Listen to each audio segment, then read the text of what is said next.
Bienvenidos a un nuevo episodio de Pediatras, Mamás y un poco más. En este episodio vamos a hablar un poco más detalladamente sobre variantes del parto están más de moda últimamente. Entonces vamos a empezar.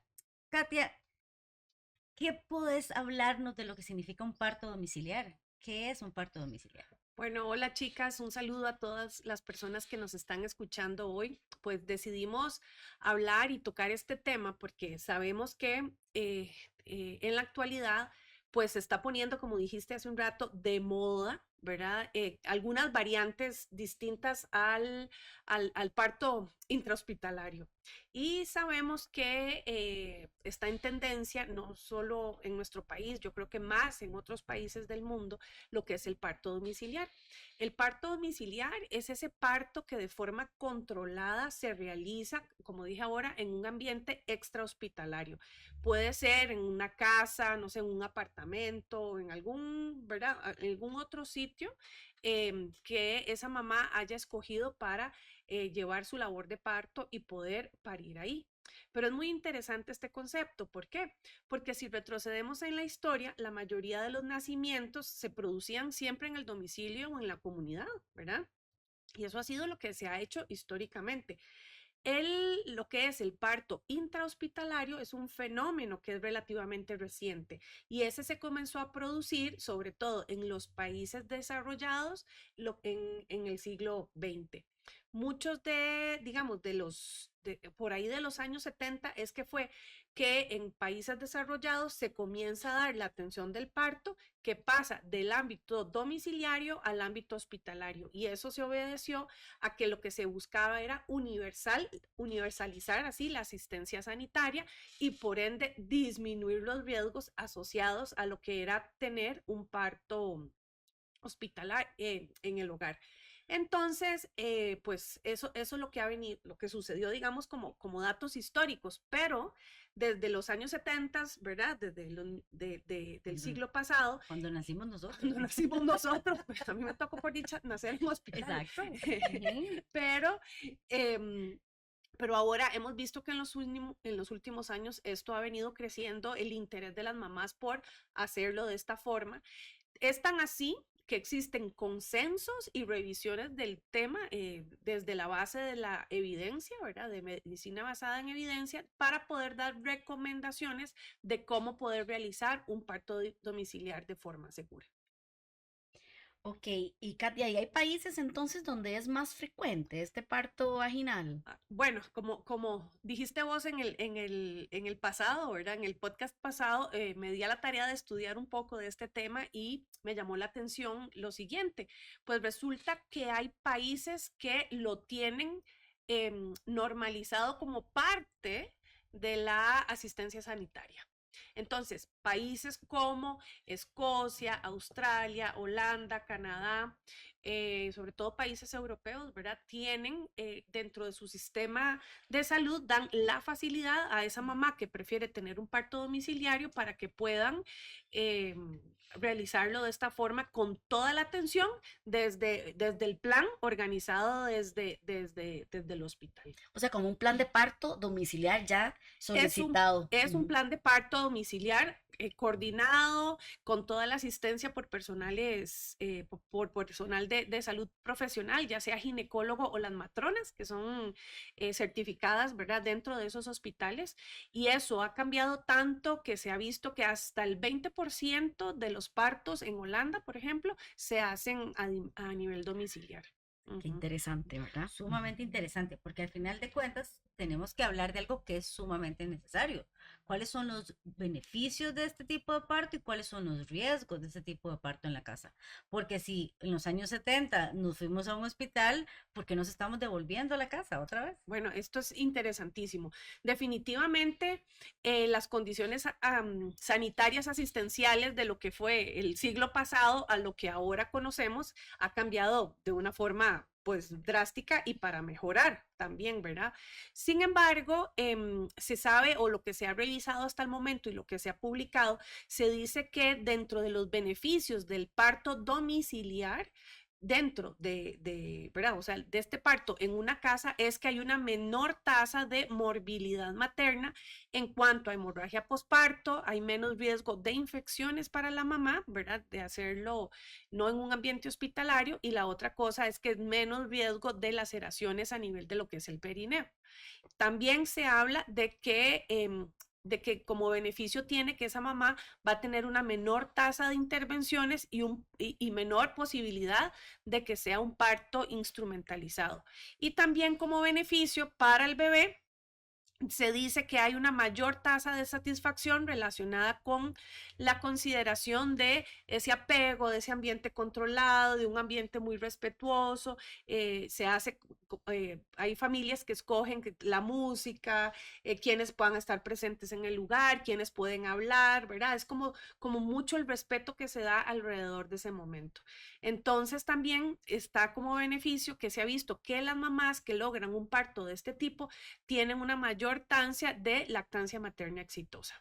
Ahora, ¿verdad? Estos son algunos de los beneficios, pero recordemos que hay muchos riesgos, ¿verdad? Y estas son beneficios en un ambiente controlado. O sea, estos son los beneficios de tener un parto domiciliar donde se coordinó absolutamente todo para que hubiera un personal de salud correcto para poder atender ese parto. No estamos hablando que es un ambiente de parto domiciliar donde no había nada preparado, donde no hay personal adecuado, donde no hay personal entrenado, porque por ejemplo esta matrona que puede recibir o puede ser una enfermera obstetra o el ginecólogo, por supuesto que necesita tener conocimiento de cómo reanimar un bebé, de qué hacer en caso de que la situación se salga de control y que haya ¿verdad? Una emergencia. Incluso hay países que ofrecen hasta la ambulancia por fuera de esa casa en caso de que haya, ¿verdad? Cualquier complicación. Entonces, hay algo que hay que tener muy, muy claro.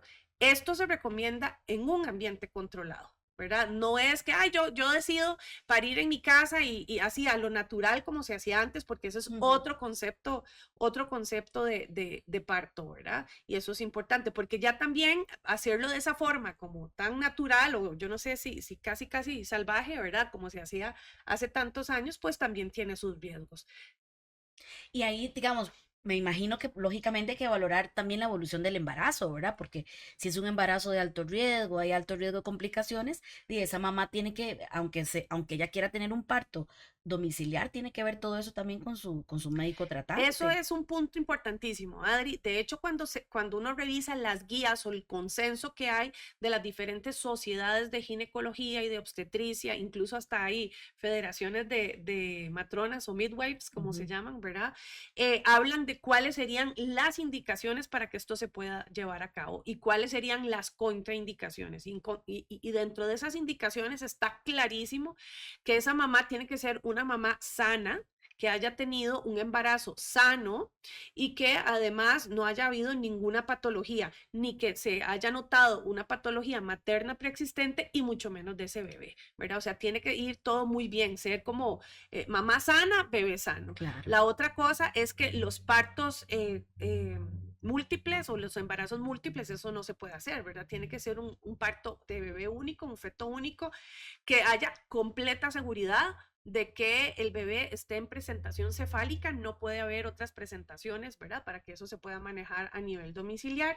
Tiene que ser un bebé que ya esté término, no se recomienda, y obvio que no se puede hacer un parto domiciliar o en un ambiente extra hospitalario, un bebé prematuro, ¿verdad? Ujú. Dado el riesgo y la morbilidad que tienen estos bebés. Entonces se recomienda que el parto que se vaya a hacer domiciliar en ambiente controlado sean esos bebés o embarazos con mamás que ya tengan más de 37 semanas de embarazo. Y la otra cosa, que no tiene que ser esa mamá que tal vez se trasladó de otro hospital para la casa o que pidió la salida exigida, ¿verdad? O sea, eso son digamos, recomendaciones que se dan. Entonces, eso es otro punto súper importante, que el ginecólogo es el que da el visto bueno para ver quién es candidata a hacer esto y quién no. Perfecto. ¿Y cuáles son los riesgos, Katia, digamos, de tener un bebé en casa, un parto domiciliar? Bueno, primero, esto es un tema, ¿verdad? O esto es un punto que debemos hablar y tener muy claro. en un ambiente, o sea, se pasó del parto domiciliar a un parto intrahospitalario para tener más control de esa mamá y más control de ese bebé. Entonces sabemos que cuando estamos dentro del hospital, pues hay monitoreo de la fetocardia, que eso es la frecuencia cardíaca de ese bebé, eso se podría tener a nivel domiciliar, digamos, ese monitoreo también, pero los partos a veces son impredecibles, ¿verdad? Aunque uno sabe que la gran mayoría les va muy bien, la naturaleza es sabia y casi todo les va muy bien, pues pueden haber situaciones de riesgo y entonces se sabe que esa mamá que tuvo alguna condición preexistente durante el embarazo, ya sea presión alta o diabetes, puede haber una complicación y esa sería una contraindicación para que lo tenga a nivel domiciliar. Y también hay relación en ese ambiente no controlado, de un mayor riesgo de mortalidad neonatal. Entonces también, ¿y esto por qué? Porque hay algunos chicos que tal vez no está bien calculada la edad gestacional, que vienen un poco más pequeños, que tal vez se creyó que eran de 37, 38 semanas y resulta que estaba más chiquitillo y era un prematuro y comienza con dificultad respiratoria, o incluso que tenga alguna dificultad y que no se logre realizar una reanimación de ese bebé de la forma correcta. Entonces sí, se ha visto que son bebés que pueden tener encefalopatía hipóxico-isquémica. Eso es, en términos normales, sería ese bebé que le falta el oxígeno, ¿verdad? Y que pueda tener también mayor riesgo de aspiración de meconio, que la aspiración de meconio es un síndrome que nosotros vemos, ¿verdad? Cuando ese bebé ha estado sufriendo dentro del útero y se defeca dentro del útero. Entonces, ese bebé aspira su propia caquita, por decirlo de alguna forma, y sabemos que eso es una emergencia neonatal en sala de partos. Porque es tóxico para el pulmón, ¿verdad? Para que Así las es. mamás entiendan. Sí, Ujú. bueno, Katia. Y dentro de estas variantes del parto tenemos además del parto domiciliar, está este parto en el agua, que realmente yo me di la tarea de buscar porque sí, está muy de moda. Lo vemos aquí en Costa Rica que cada vez se habla un poco más, sobre todo no tanto en área metropolitana, sino fuera del área metropolitana. Y el parto en el agua también tiene sus beneficios, pero también tiene sus riesgos. Entonces vamos a hablar un poquito más sobre qué es esta modalidad del parto en el agua y lo que conllevan tener un bebé, ¿verdad? Porque las mamás a veces buscan su comodidad y a veces no necesariamente tiene que ver con esta parte. Ujú. Y Adri, cuéntanos, ¿cuáles son los beneficios de un parto en el agua? Bueno, cuando las mamás deciden tener partos en el agua, principalmente lo están pensando porque el agua les ayuda a aliviar el dolor, tienen una mayor movilidad, ¿verdad? Que estar en una camilla o estar en su cama, en el agua tienen movilidad, reduce el estrés porque es agua caliente, porque tiene que ser un agua temperada. Y esto habla de que facilita la labor de parto, porque se supone que esta agua temperada y el estar en el agua hace que esas contracciones y toda la fase ya casi expulsiva sea mucho más fácil para llevar a esta mamá. Ujú. Mejora el bienestar del bebé porque la transición fuera del útero se hace en un ambiente calientito, ¿verdad? No es que sale en el frío, que le pasa a todos los demás que están fuera del agua. Y se supone que cuando nacen de esta forma, los bebés logran hacer una transición más eficiente y tienen menos intervención, ¿verdad?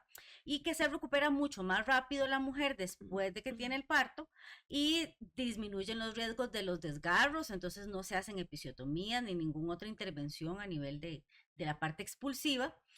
Se conecta más con el bebé porque es inmediato, sale del agua, la mamá lo toma, lo pone en su pecho, hay una lactancia inmediata en ese momento y es como muy personalizado, ¿verdad? Entonces, estos son los motivos que han llevado a que cada día más mamás vayan hablando de que quieren un parto en el agua, Ujú. porque se basan en esta parte de beneficios. Sí, realmente creo que es una modalidad de parto que hemos nosotros, ¿verdad? Yo no soy neonatóloga, no recibo bebés, pero sí sé por parte de los neonatólogos que cada vez lo ven más, ¿verdad? Que cada vez hay mamás que lo están solicitando. Sin embargo, no siempre las mamás, como hablábamos ¿verdad? Del parto en casa, no siempre las mamás cumplen con los requisitos para que esto pueda ser posible, ¿verdad? Y es importante que las mamás tengan la información para saber si pueden o si no, o quiénes son, o quién es el personal capacitado, responsable, que pueda hacer esto ¿verdad? Sin poner en riesgo ni a la mamá ni al bebé. Y ahí, Adri, a mí me gustaría preguntarte que cuáles serían entonces esas consideraciones importantes que puedan garantizar la seguridad, ¿verdad? Y el bienestar tanto de la mamá como el bebé para en el momento que una mamá decide tener su parto en el agua. Sí, bueno, porque como ellas se enfocan tanto en esta parte que es positiva y gratificante de un parto en el agua, tenemos que tener en cuenta que no son todas las mamás. Primero, siempre tienen que tener una consulta médica. O sea, para que usted llegue a un parto en el agua, tiene que haber un acompañamiento de un ginecólogo o por lo menos de una enfermera obstetra que diga, esta mamá lo puede hacer, ¿verdad? Y hay lugares que también me di cuenta dentro de toda esta investigación de parto en el agua, que hay países que tienen dentro de ambientes hospitalizados como estas tinas, ¿verdad? Que están hechas para que sea el parto dentro del agua. O sea, que lo hacen dentro de un hospital, pero en el agua. En el agua, Entonces, me sí. pareció sumamente interesante, sobre todo en Países Bajos lo usan mucho y en otras partes de Europa porque están muy enfocados al bienestar de la mamá. Va más allá todavía del parto humanizado, ¿verdad? Es como que esta mamá tenga full experiencia en el parto, pero siempre acompañada. Siempre hay una persona que está capacitada porque realmente no por el hecho de que usted sea una dula o que sea un midwife puede además transicionar a ese bebé cuando haya algún riesgo. Entonces, son criterios de elegibilidad que ellos tienen. Hay criterios, o sea, no es porque Katia dice, yo quiero parir, la van a dejar meterla en el agua, o porque yo tengo la plata, lo van a hacer. No, ellos tienen criterios muy, muy estrictos de quién puede tener un bebé en el agua, ¿verdad? Entonces, no se trata de tenerlo, digamos así, en medio del mar, que también uno escucha historias de que son así, ¿verdad? Cero controlados y que se meten en el agua y eso no. Tienen criterios, las instalaciones tienen que ser adecuadas, el agua tiene que tener una temperatura adecuada, tiene que haber una buena higiene y limpieza del área donde van a hacer el bebé. Se tiene que tener el monitoreo continuo, ¿verdad? No porque sea en el agua vamos a descuidar esa parte, porque la movilidad y la posición tanto de la mamá y de ese bebé cuando nace son fundamentales, ¿verdad? Entonces, cuando uno empieza a leer de parto en el agua, se da cuenta que no es eso, no es ir a parirlo en el agua, es tener todo este ambiente controlado y hacerle por lo menos que sea como más, como más desde el disfrute de esta mamá, ese parto. Pero todo es controlado y todo tiene que ser medido porque el agua no es un agua a una temperatura que tiene que estar entre 36 y 37 grados, o sea, es caliente, ¿verdad? Sí, este debe ser el entorno Es el ideal. entorno ideal, ¿verdad? Entonces, siempre además en este lugar donde vamos a tener el parto en el agua, tiene que existir un plan de emergencias. ¿Qué vamos a hacer en el caso de que exista alguna complicación? Y tiene que haber un plan también detallado. Por eso me pareció muy bonito como lo hacen en Países Bajos, porque sí es como un entorno hospitalizado más, Sí, más humanizado. y esa consideración es muy importante, ¿verdad? Que lo estamos aprendiendo o repasando, ¿verdad? Con este episodio, que es que hay países, sobre todo los países europeos, que son muy vanguardistas en este tipo de partos, ¿verdad? Y que tanto el parto en el agua como ese parto domiciliario controlado está dentro o sea, es una oportunidad que el hospital da. O sea, la atención sanitaria le ofrece estas oportunidades a la mamá pero hay que dejarlo muy claro, esa no es nuestra realidad. ¿Ok? No es la realidad de nuestro país. Entonces, no siempre, o al menos al nivel institucional, ¿verdad? A nivel de la seguridad social, eso no es una realidad. No es una realidad. No, pero realmente si podemos entenderlo, tenemos también hospitales, sobre todo privados, y creo que los de la caja también van hacia ese lugar de humanizarlo mejor. Y yo sé que en los últimos 10 años los partos vaginales son en la habitación de la mamá, ya no pasan a ese lugar solo de la sala de labor, ¿verdad? Que todavía nos pasa en la caja, pero es un tema de instalaciones. Pero yo creo que vamos a ir hacia ese lugar. Es importante revisar este tipo de opciones, de variables del parto, porque uno como mamá informada creo que toma mejores decisiones y siempre es importante que escuchemos todas las versiones y todo y siempre de forma controlada. Así que muchas gracias por escucharnos y espero que sea una información muy útil para ustedes. Nos Muchas vemos en el próximo gracias. episodio. Chao.